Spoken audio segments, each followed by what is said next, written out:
We move on to questions to the Minister for Communities, and I call on Doug Beattie.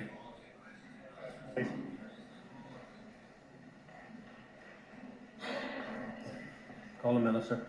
Yeah, thanks very much, Controller, and thank you to the member for this important question. And I suppose as a society which understands the past is stronger for the future, it is therefore important to me that my department helps communities to enjoy and realise the value of our historic environment.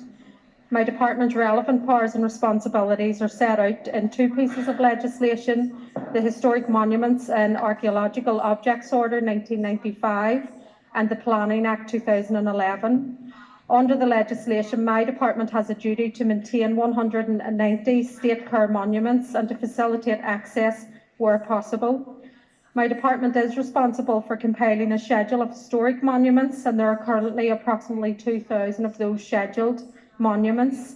Scheduling provides additional protection through the requirement for scheduled monument consent before carrying out any alterations to these monuments. And my department is responsible for drawing up a list of buildings of special architectural or historical interest. And we currently have around 8,900 listed buildings. Alterations without listed building consent are an offence.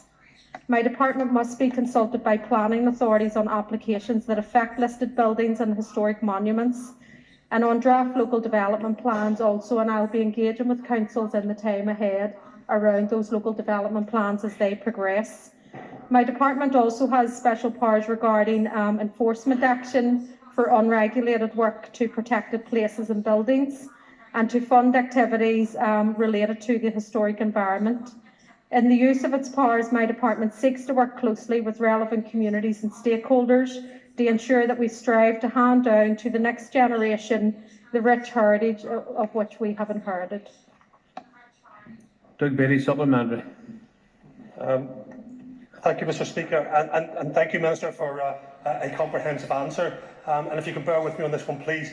Knockivey is a reasonably important prehistoric burial site just outside Rathryland, dating back to 3500 BC. It was later used as an inauguration site for early medieval Irish kings and is scheduled for protection under the Historic Monument and Archaeological Objects Order 1995. Since 2013, the Historical Environments Division, one of yours, have failed to protect this site, allowing significant development to take place. And if it wasn't for the Friends of Knockivey, our heritage on that site would now be destroyed. Therefore, can I ask the Minister what action she is going to take to fix the government-sponsored vandalism of Knockivey that doesn't leave the ratepayers of Armagh, Banbridge and Craigavon out of pocket due to her department's failures?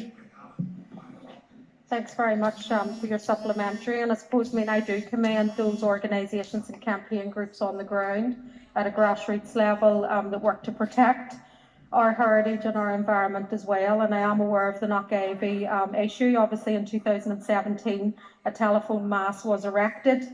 My department consulted the council, and I know there was successful enforcement action that happened. Obviously there's ongoing issues around the wind turbine, which was also erected in 2017. And this was from a previous plan and permission from the Department of the Environment at that time, dating back to 2013, in which my department were not consulted on.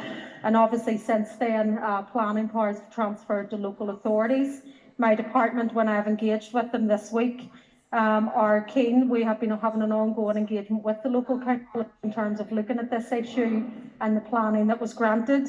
And I will continue to do that while also liaising with the Department of Infrastructure around the impacts that this is having on that historical site in the time ahead. So I do give a commitment to you. I'm happy to sit down and engage with you, also to meet with the group at the community level to see if we can get a resolution in terms of taking this matter forward. I call Kelly Armstrong.